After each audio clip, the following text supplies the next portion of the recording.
Most corporate structures operate on a simple assumption: the center knows best.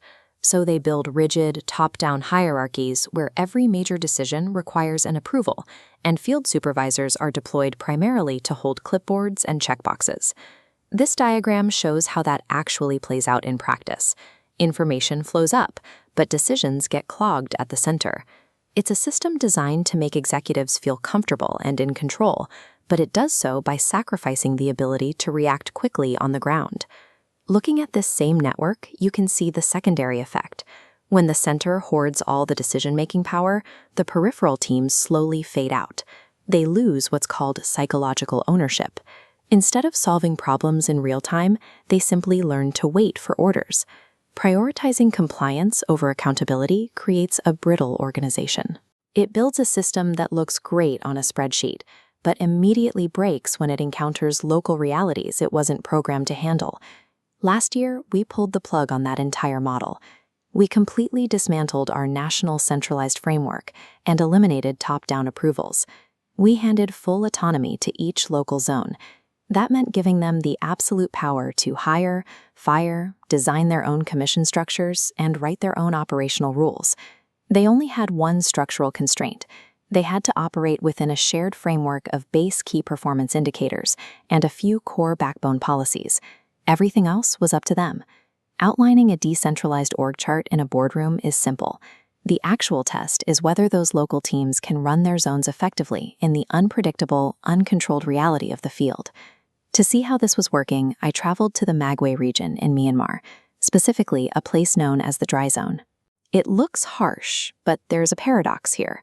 Farmers who understand the specific timing of the receding waters and the exact nutrient profile of the soil can actually grow some of the country's best crops in this dirt. That same requirement for intense local knowledge applied to our sales team operating out here. Led by a manager named Chit Kong, they adapted their operations to fit this specific environment, and over the past year, they became one of our highest performing zones.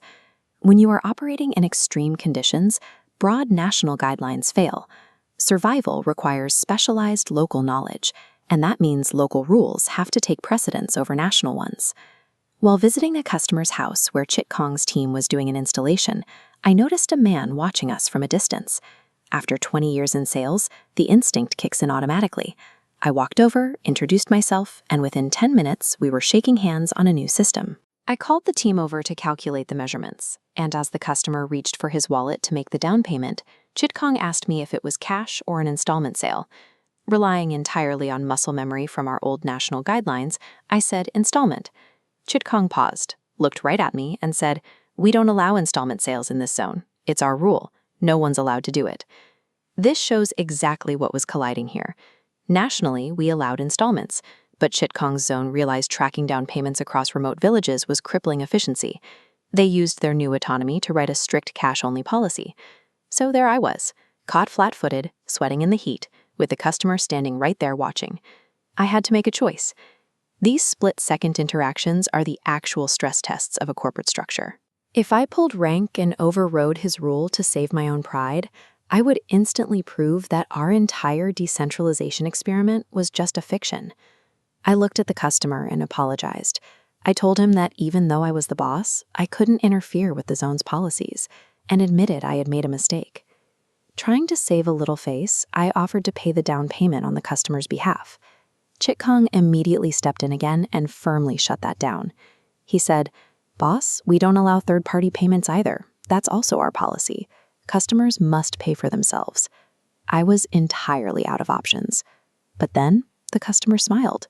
He said he'd never seen a boss respect his team's rules like that in a village. He put his wallet on the table and paid the full amount in cash. Later that day, on the dusty drive back, Chit Kong bought it up. He told me that his entire team was watching him. He had instructed his guys that absolutely no one could sell on installment. If he bent that rule for me, the integrity of his entire operation would fracture. A standard does not actually exist if it only applies downward. It only becomes real if the team on the ground has the unassailable authority to enforce it upward against their own leadership. I had spent the afternoon losing face in front of a customer and my own staff.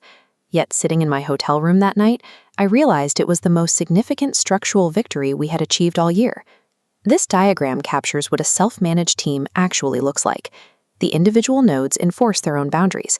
They don't need a central supervisor holding a clipboard to protect the system, because the local culture does the heavy lifting. Executive control and team trust operate on an inverse scale. To build genuine accountability in the field, corporate leadership has to actively sacrifice its desire to control absolutely every interaction. You can draft all the decentralized policies you want.